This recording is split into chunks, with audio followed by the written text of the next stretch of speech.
Ta-da! Yay! Welcome, welcome, welcome, everyone. Good morning, and welcome to the December 1st Friday Facebook Live on the Ask a Bookkeeper show. Our mission on Ask a Bookkeeper is to take the big, intimidating ideas that often scare small business owners away from following their dreams, and we simplify them and turn them into just another fun part of the adventure of running a small business. So think of us kind of like Sesame Street for small business owners.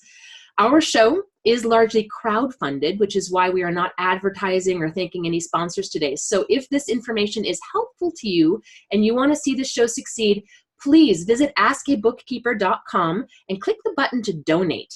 From there, you can also access our YouTube channel, our Facebook group, and you can catch past episodes and participate in ongoing discussions to help your business succeed. And pretty please make sure to subscribe to us on YouTube and tell your friends how awesome this is. I am your host, Ingrid Edstrom, the Priestess of Profits, and I am here with my co-host today, Procrastinator Gator. Hey, everyone out there. How are you doing? It's good to be here. Good to be back. And we are very excited to introduce our special guest, John Garrett, also known as the recovering CPA and the host of the fantastic What's Your And podcast. We will be discussing the importance of letting your true personality and passions shine through your professional work. Welcome, John, to Ask a Bookkeeper. Perhaps thank you, John. Thank you so much. I'm excited to be here. Yeah, can you tell us and the audience a little bit more about yourself and your work to start off with? Yeah, sure. So I graduated from the University of Notre Dame, went to work for PricewaterhouseCoopers for several years, then went to industry, and along that way, kind of picked up a little bit of a hobby of doing some stand-up comedy. And then in May of 2005, left corporate to do that full-time, wrote 2 Emmy-nominated sports award shows, have a comedy album on SiriusXM and Pandora, opened for Louis Anderson in Atlantic City and the band Train and some cool stuff like that. And now kind of marry the 2 lives together. And so it's basically showing people that your hobbies and your passions can actually make you better at your job. And the first thing that we think to leave outside work, because professionalism tells us that it doesn't matter, is actually the only thing that really does matter. And so it's professionalism, that there's more to you than who you are. Right. Yeah, exactly. Yeah. The ism. I mean, it's good until it's really bad. So, yeah.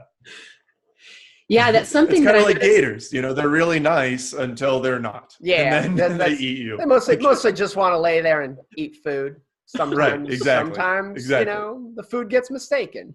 Exactly. It all tastes like chicken, right? It's the same. It's the same.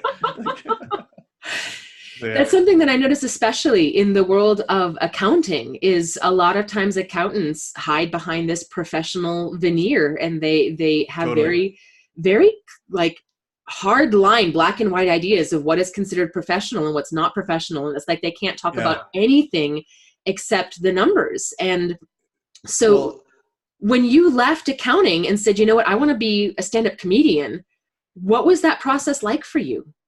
Well, yeah. And first of all, I don't advocate that anyone quits their job and goes and does whatever their hobby is. Like, that's crazy and it's completely insane. And I'm in the middle. I mean, it's insane. So do not do that. Most people have a hobby because you're not very good at it. And so keep it as a hobby, because right now you have a steady paycheck and health benefits and all that stuff. So keep it as a side thing. For me, it was kind of a perfect storm where I started to take off from the comedy. It was really starting to go well, and getting on the Bob and Tom show, and then my comedy album being picked up for Sirius, and then doing some things like that. And then the corporate job, we had a new manager come in who was really not great. And so it was a little bit of a perfect storm where I was like, well, I'll give it a go and see what happens. But I was already at a point where I was already making money at it. And so it's kind of like, I don't know, the Roadrunner where Wile E. Coyote is on, roller skates, and then the cavern splits. And so you just try and keep both feet as long as you can. And then at some point, maybe you can make the jump, but for 99.9% of us, that is not the case. And so I just want to make sure that it's very up close, or very upfront, that the message is not quit your job and follow your passion, because you're going to be homeless in a week. So do not do that. Do not. I mean, Gator's got his Bayou tour, and that's hard work. It's really hard work. And, but if you can weave in some of your passions into your job, or if you can keep those things on the side and recognize the expertise that you're getting from that and the connections that you can make because of those things, then it'll make you better at your job. Absolutely. Well, and I found that I can kind of blend the two real nice. My passion, my hobby, as it were, just floating around on the swamp. That's what I love to do. So now I'll admit, when somebody told me once, make your hobby into your business, I thought, well, yeah, I could bring some people with me. Now, suddenly I got a bunch of people riding with me on this boat. It's not as relaxing as it once was, right? Right. But I'm able to make some money at it. So what do I do to relax? Well, I still go out on the boat alone later. There you go. Perfect. Yeah. See? I mean, that's exactly it. But, for you, it actually kind of dovetails with work. But for some people, it's ice skating, or it's painting, or it's playing a musical instrument, or it's volunteering at a shelter, or whatever it is. It's something that you're really passionate about. And the thing that's really important to remember is that no matter what job you have, that passion is with you. So this isn't drama or a side thing or a flavor of the week thing. You're always a painter. You're always a Netflix binge watcher. You're always whatever it is. And if you get promoted within your company, then you're still that. And if you move to a different company, you're still that. Mm-hmm. And so in this day and age of disruption and AI and all this, every fear mongering left and right, the eye of the hurricane, the only thing that never changes is your outside of work passions and interests. Yeah. And so that's a source of confidence and identity for you. Absolutely. Yeah. And before we got on here, we were talking a little bit about your and that you were talking about. So how does finding your and go in with what you're saying right now? Yeah, well, I mean, the thing is, when you were younger, when you were in college, when you at the bottom of your resume, you put other interests. When you're in that interview and people say, well, besides work, what do you like to do? And, those sort of things that you used to have them. And then, life and work happened, and then they go dormant. And then over time, I've found that for a lot of people, they go extinct. Which is bad, which some of your cousins know about, Gator. And so, so it's like, too soon, man, too soon. But it's like, but that's the thing is, I some of the consulting work that I do with organizations, some of the executive types, partners, what have you, they're like, I'm going to retire in 3 to 5 years and I don't know what I'm going to go do. And that's really scary to me. And so it's just getting people to see that, these interests that you have, it's making time intentionally. And it doesn't have to be something you do every day. It doesn't have to be something you do every week or every month. But it's, once a quarter, I run 5 miles, or, once a quarter, I play the piano. It's whenever you make time for it, and just keeping that a piece of your life. And just looking at your life and what is it that you really like to do, whether it makes money or not, it doesn't matter. It's what you love to do. Absolutely right. So I guess my next question is, when it comes to that and seeking, when do people know whether to turn their hobby into a business or to let it sit in the background? Because you were saying, don't jump ship. I quit my day job to start my own business as an accounting professional, but that's, starting a business as an accounting professional. And oh boy, did I put aside and hid all of my other passions when I first started that. And there was a lot of, imposter syndrome in there. And, this fear that people, my potential clients and my colleagues were going to judge me because of my other interests, which were not necessarily so professional. Playing Irish music at the bar and hanging out with puppets, playing with fire, things like that. And the crazy thing is that the more I started to rope those things into my work in the world of accounting, the more fun all of it became and the more positive attention I was getting. And it actually helped to really start to break apart the imposter syndrome. Yeah. And I know for a lot of our audience, we've got an audience for the Ask a Bookkeeper show of, small business entrepreneurs who started their businesses because they wanted to live their passions. So particularly the ones that I specialize in the tours and activities industry, if we think about the people who are starting their businesses with traveling, where traveling maybe was a hobby, but then they're like, you know what? I think I can do something more with this. So when does that and become the primary, not the secondary focus? Yeah. And I mean, there's a couple of things to unpack in that. And I mean, especially with the imposter syndrome of us trying to fit into a stereotype that we think exists, but it's not actually true. So in my own research, I've found that 92% of professionals have a hobby or a passion outside of work. So that's clearly the stereotype. So I'm the surprised stereotype, there are 8% that don't. well, I think they're tax people. I'm not sure, but I'm kidding if you're a tax person. I just don't know what you do because I'm not. They just don't have any hobbies from December through April. Right, exactly. And then they're sleeping the rest of the time. No, but it's that we all have these things, and so it's okay if you do, but it's also okay if you don't. If you are one of the 8%, that's fine.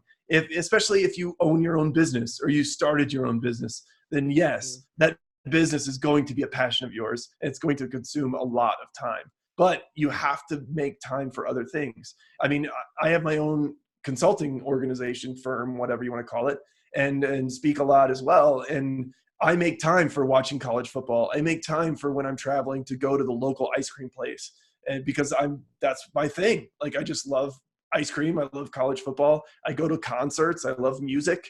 And so it's making time to do those things. So, but the definition of professional and what's professionalism has changed over time. Yeah. It's a very vague definition. And if you look at the Merriam-Webster definition, or the definition of professionalism, it actually uses professional back in the word, which I didn't think you were allowed to use. I don't know where you went to 6th grade, but that's crazy. But it's very vague. And just 100 years ago at the Commercial Bank of Scotland, if you wanted to get married, you had to ask the bank for permission who you could marry. That was just 100 years ago. And then through the 1930s, the National Westminster Bank, you couldn't live in a nicer home or a better neighborhood than your immediate supervisor. Yeah. That was professional. And then, Mad Men, That's Mr. crazy. So-and-so, Miss So-and-so. Has anyone called you, Miss Edstrom? You'd be like, who the hell's that? Like, what are you talking about? And then, just suits and ties. We stopped wearing ties. We stopped, having to even go to the office now. And so, is the bookkeeper who, breathes fire and plays in an Irish band less professional than the one 100 years ago that had to ask permission who to marry? No, not at all. It's a moving target. It's a moving definition. And yet we're holding on to what we think it's supposed to be. And it's you. You're the bookkeeper. You're the professional. You're the lawyer, the accountant, the architect, the engineer, the IT, whatever.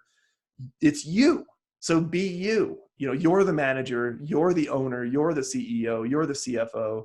It's you. You're the tour manager, Gator. You don't have to be a tour manager that someone else thinks you're supposed to be. Absolutely. Be you. Because that's your tour better and different. The stories that we were talking about there. Most people come on my boats because they want to get out on the bayou. They don't know my business from any other. They just happen to come there. But the ones who come back, well, they come back because of the stories. Why do they tell their friends? They tell their friends because of the stories. Exactly. Because of what I bring to it, what my staff brings to it. Absolutely. Yeah. It's creating an experience. Yeah. It's creating an experience. And that's what we need to do with customers. It's what we need to do with our employees. Mm-hmm. Be intentional with the experience you want to create. And if your experience is, well, I have a boat tour and I drive a boat and that's it, then, every boat tour does the exact same thing. We all drive boats. We all drive in the same waters. We're all whatever.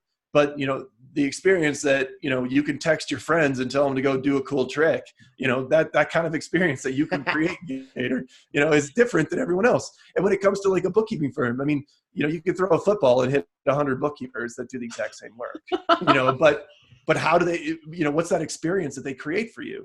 And what's that real connection? And that connection isn't over, I did it right, because they're all doing it right. We're all doing our jobs well. That's why we're getting paid.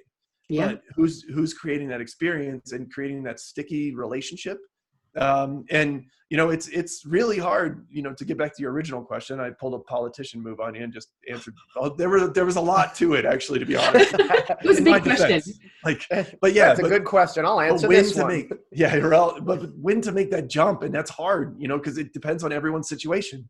I mean, what's your financial situation? What's your family situation? What responsibilities do you have? And I'm a huge advocate of keep it a hobby as long as you can, even a revenue generating hobby as long as you can. So, if you, work in an accounting profession at a company, and then you want to start your own bookkeeping company, start on the side, get some clients, it's really hard to go cold turkey. I'm quitting on Friday, and on Monday, I'm now a bookkeeper and I have my own company. That's very hard. And because it takes time to build a business. Yeah. And it takes time to build a career. It takes time to get clients. I mean, you just don't hang up a shingle and be like, all right, I do boat tours now. You need to, develop that client base and get the word of mouth out there, and then, do some on the side, and then, build it up that way. Yeah. And then if you're fortunate enough to get to a point where one kind of eats into the other, well, then maybe you're at a point where either you ride it out or you can make the jump. But that's really hard to do. And I don't want people to believe that it's easy, because it's not. Because even after you make that jump, now it becomes twice as hard. So if you think making the jump is hard, then buckle up, because after the jump, it becomes twice as hard, and then 10 times as hard. And then to keep it going, I refer to it as kind of like terminal or escape velocity. Mm-hmm. Like escape velocity, when a rocket leaves the Earth, it has to have enough momentum to escape gravity and get out into outer space. And so you have to have enough escape velocity to get into outer space. But then once you're in outer space, there's no up and there's no down, and there's no career path to follow, and there's no model you have to make your own thing. And it's very hard. So I don't know if that's the answer that you wanted, but I'm just trying to be honest with people that, you can do it, but it's definitely very difficult to do. I like the honesty. And I think that for myself, because I did that, I quit my day job when it became clear that it was just a toxic work environment and I needed to go do something else to start my own business. Fortunately, I had some savings at that time. Okay. And over the couple of years that it took for me to really build the business and get a client base and get a business that was supporting my lifestyle, I was able to live off the savings that I had. But if you don't have that, it can be a much scarier jump than it was for me. I think that one of our past guests, Rabina, had a really, really fantastic way of thinking about some of these things. And she says that there's a moment in all of our lives at which point our soul will no longer be denied. And when you talk about, let it continue to be a hobby for as long as you can, the point at which you can no longer just let it be a hobby is when something inside of you basically says, no, I can't anymore. Totally. This is my life, and I will not be happy unless this becomes my full life focus. Yeah. In which case the jump becomes a lot easier because you are following your passion and you have that escape velocity because it is rocket fuel at that point. Yeah, absolutely. And one important point is when you mentioned it took a couple of years. Yeah. So, this wasn't a couple of weeks to build up your client base, a couple of years. Yeah. And so, you have to have patience, and you have to have that inner fortitude and that belief that what you're doing is gonna be good. And the other weird thing is when that hobby passion becomes your job, it's now not as fun. Mm-hmm. Because it's not, I can do it when I want to. It's, I have to do it now because I need to make money to pay the mortgage and food and things like this. And it's a difference between, and I guess I would question a little bit is, bookkeeping wasn't your hobby.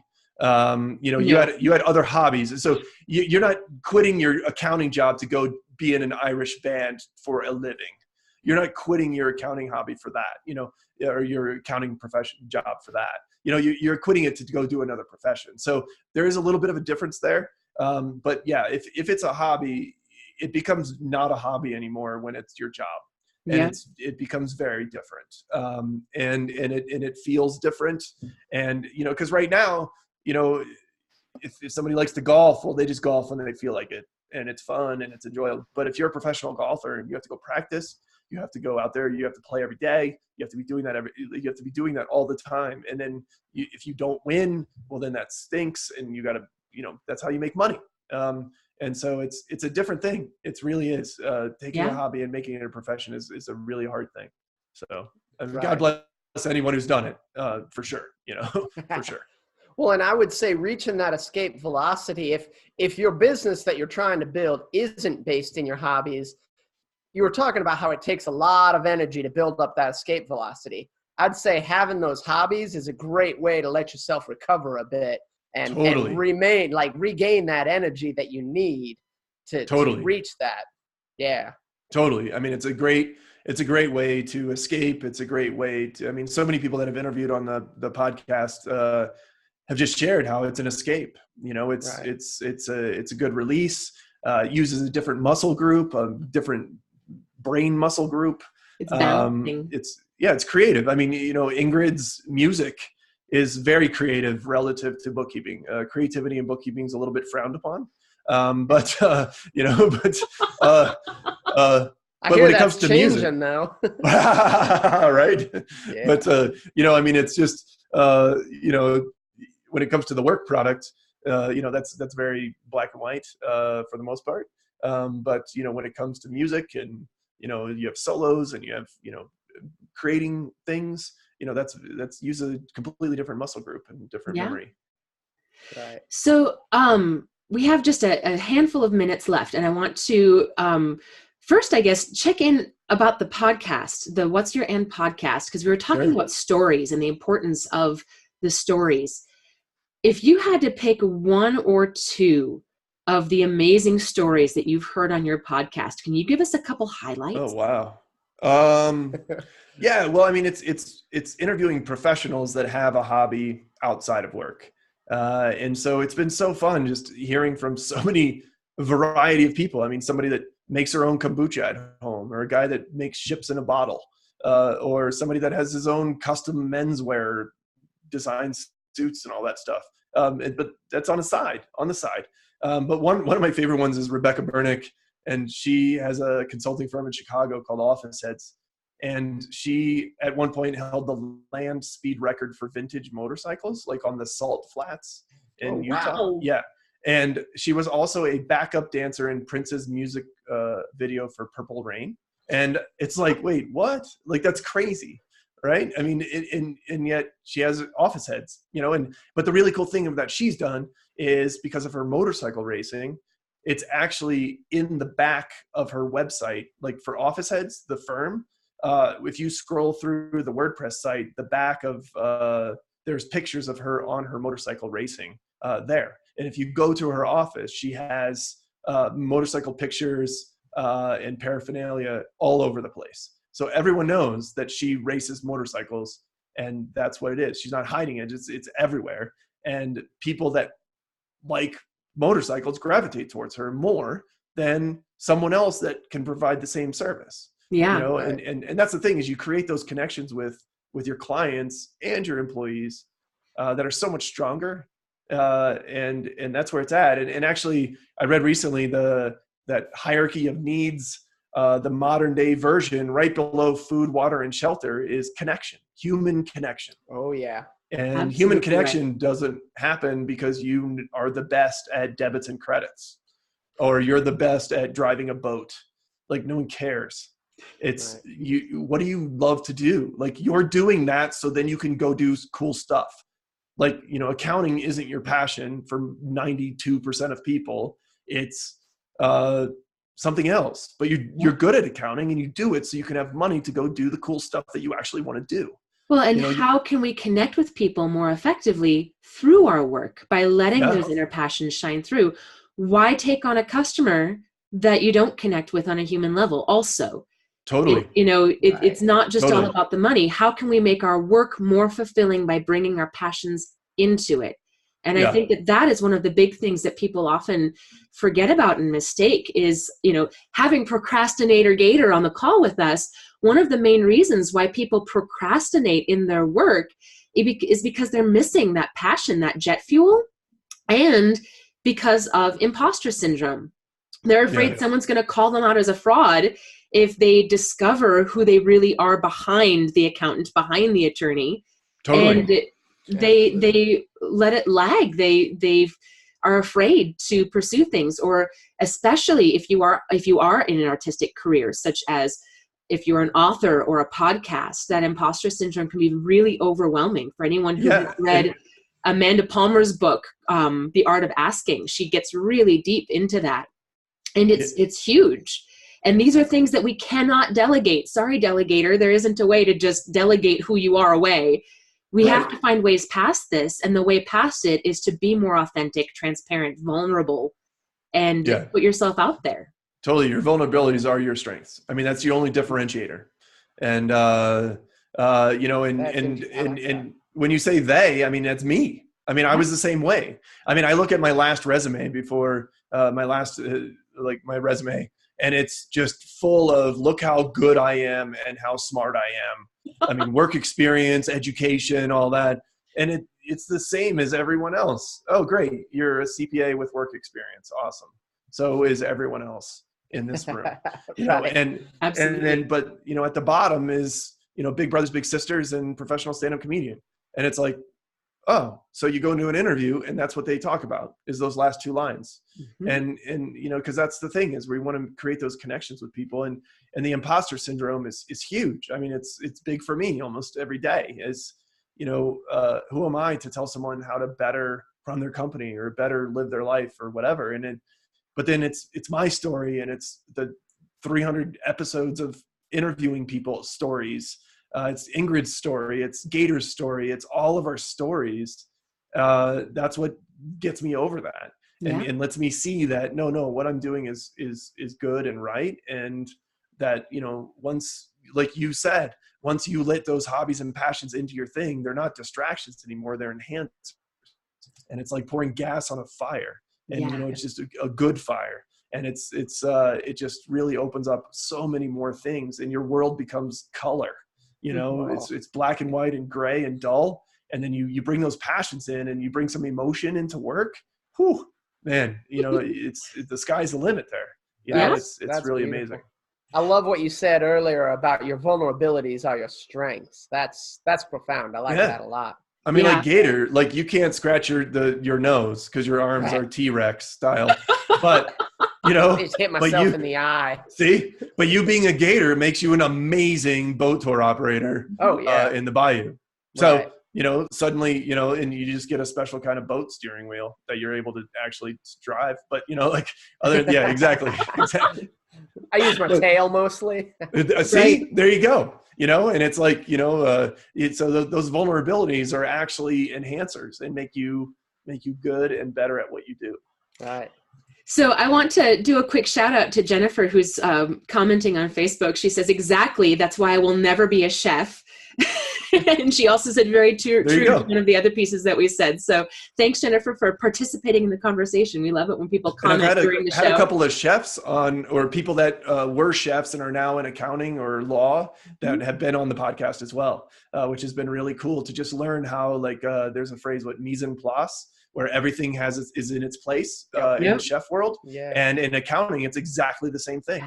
And so that training and that being a chef makes you better at what you're doing in the office. Plus, people love food, so cook something and bring it in. Yeah, the coolest person ever. We have just a minute left, and John, I would love to hear really briefly about the book that you're writing that we're really looking forward to having coming up here in 2020. So, can you tell us about that? Yeah, first half of next year, it'll be awesome. I'm just excited. It's kind of my message, just enhanced, and bringing in some of the stories and examples from the podcast, but also just what's your and? You're an accountant and a chef. You're an accountant and a painter. You're a lawyer and a runner. You're an engineer and something else. No one cares about the first part. When I'm on an airplane and people are like, oh, what do you do? And if I say I'm a speaker and a comedian, well, we're talking the whole time and I really don't want to talk. But if I say I'm an accountant, they put on their Bose noise canceling headphones. Like there's never a follow-up question. They don't even care. Like it's over. We're done talking. And it's what's your and? Like that's the thing that you play Irish music, you breathe fire. It's like, what? Like no one wants to talk bookkeeping anymore, ever. It's like, tell me about this, and so, it's just getting people to see that who you are is so much more than what you do. And it's not a distraction, and it's not a nice to have. It's essential, and it makes you better at your job, and it makes your organization better as well. It's actually the core of the culture of your organization. Absolutely right. I love that. Well, fantastic. We are at the top of the hour. Thank you so much, John, for joining us today. And for everyone in our audience watching, think about what's your and how can you bring more of your true personality and your passion into your daily work to provide that additional connection with your team and your customers and be able to provide better service while being more fulfilled. And we're so looking forward to your book coming out, John. And thanks so much for joining us today on Ask a Bookkeeper. No, thank you. It was my pleasure. Thanks so much, Gator. Yeah, thank you, John. Thank you, Miss Ingrid. And see y'all next year. It's going to be 2020. Whoa! Next decade. Look out. Next decade. Roaring 20s. Here we come. Yay. Bye, everyone. Bye, all. All right, see ya. Bye, Thanks. all.